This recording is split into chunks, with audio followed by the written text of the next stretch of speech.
Howdy folks, this is Blue Collar Piper. I'm coming at you with a tip. My tips, you know, yeah, we're doing that.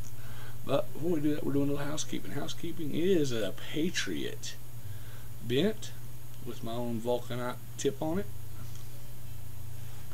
And we're smoking some good old Sir Walter Riley. Simple, clean, slightly sweet burley. It's cheap and you can't go wrong, especially in a cob. So, I was had a really long, hard day at work, and I decided, you know what? I came home, decided to pack my Calabash, and well, I figured this would be a good opportunity to show you guys how I do my cleaning on a Calabash. Now, I try not to clean this too often because obviously a lot of excessive work on it will give it a premature end of its life. But I don't smoke it a whole lot either, so that gives me, you know, I usually clean this for as much as I smoke it, maybe once a month, and we're due. So I'm going to clean this for you guys. Here's what you're going to need. You're going to need some 100 proof alcohol, drinking kind preferably.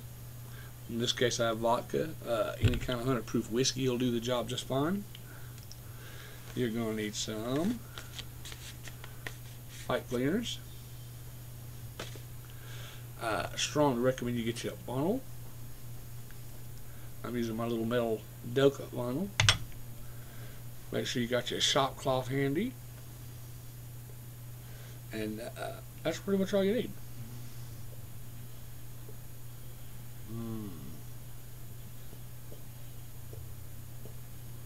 Good stuff. So, here we go. First thing we want to do is we want to check it out real quick. Now, my Calabash is a Gourd Calabash with a meerschaum bowl. Okay, the bowl just comes right out. Okay, this is the bowl. Now, you look in here. You see that band right there? That's cork. Okay, and that is what allows the bowl to stick. Okay, it also gives an airtight seal, but it pops right out too. Okay, now inside there, if you look really close, you can see there's Gourd, and then it gets really dark. Okay, that's completely normal. Okay, Gourd is exceedingly porous. One of the reasons it's that, and the length is one of the main reasons it supplies such a ridiculously cool smoke. This section here is just a briar extension. A lot of people actually have a acrylic extension on the end of theirs, but it's the same deal. And then of course mine has a vulcanite stem. Okay, so we are going to clean this bad boy. Now with meerschaum, you kind of want to treat the bowl like you would treat a block meerschaum. Most of these bowls are probably pressed meerschaum, but it's still meerschaum, so you definitely want to make sure you try not to expose it to alcohol first of all. And there's only one hole on the bottom of these. Okay, now that hole can very easily, oh, by the way, excuse my hands, they're stained up from work.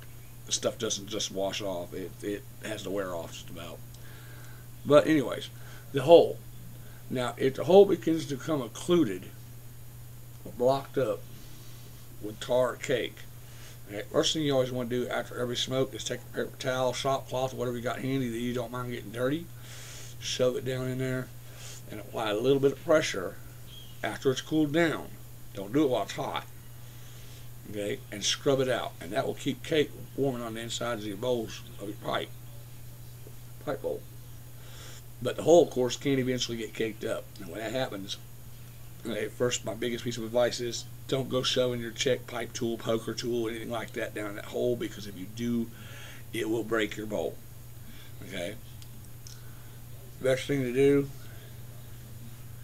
is, since I don't like using alcohol in a meerschaum, take a pipe cleaner, a soft one, preferably a thin soft one, and use the best solvent in the world that you have with you all the time, and that's saliva. You take a little bit,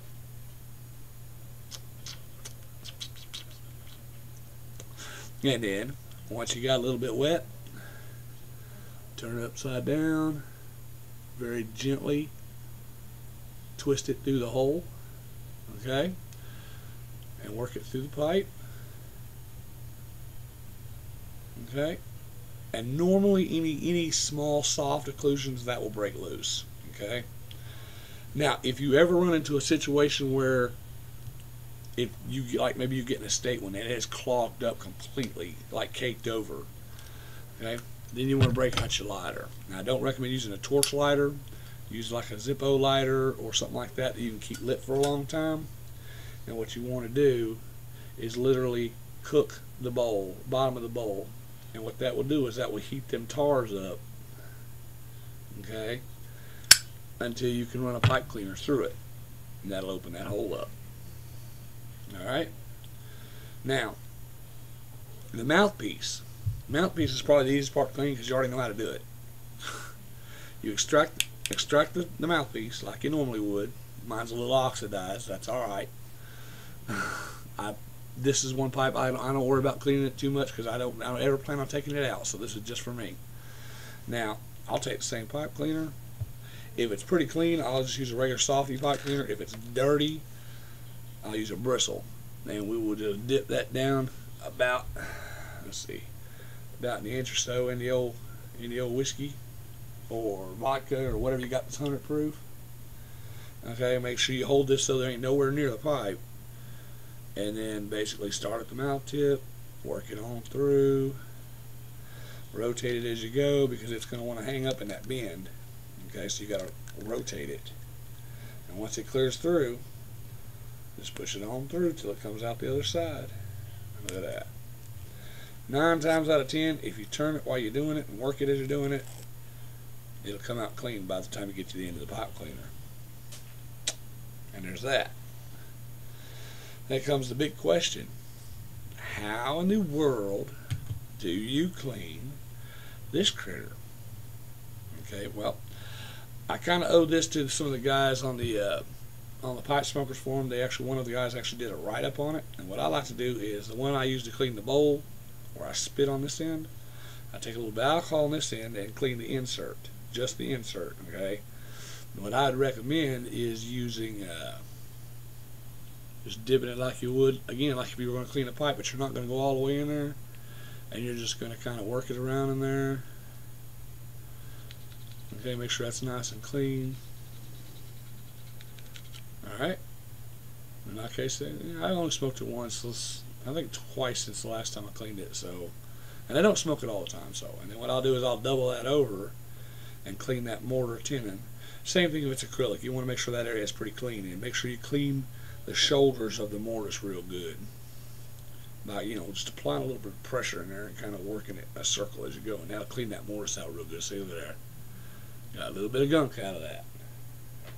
Alright, now this is the fun part, and I say that facetiously.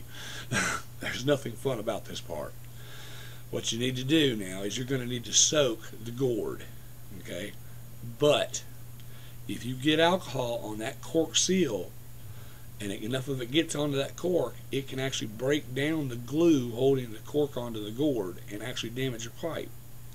So this is very important that you pay real close attention to what we're getting ready to do, because what we're going to do is we're basically going to fill the gourd most of the way with alcohol. Okay? So we're going to very carefully pour it. And what you want to do is you make sure that this side of the pipe is a little bit higher than this side of the pipe. Because if this side's lower, what's going to happen is you're going to pour it and it's going to reach a point where this is going to get up towards the thing, and then it's going to start coming out here, and you're going to spill briar, or you're going to spill alcohol down your gourd and your briar or your acrylic or whatever, and it's going to eat up that finish. It's no bueno. So hold it kind of higher up, and you're going to pour it very, very, very slowly so that none of it gets on that cork. Okay? And you're just going to fill the pipe up until it's almost full. Now if you get a little bit on that cork, take a rag real quick and wipe that off, because you don't want that on there. Okay? Now, let me see if I can get you a top side view. Well, darn. Blair Witch moment. Blair Witch moment. Okay. Now you see how it's got a little bit in there. Okay, now if you spill it like I just did, and yeah, you're gonna spill it too. It's inevitable. Make sure you wipe that stuff off immediately. Don't let it sit on there. Okay. Now, when you get to this point, you'll grab your funnel, put it in your bottle, like so, and very quickly pour it out into that funnel. Man, I done made a mess of it. But that's how you do it anyway, theoretically. Wipe that cork off real good.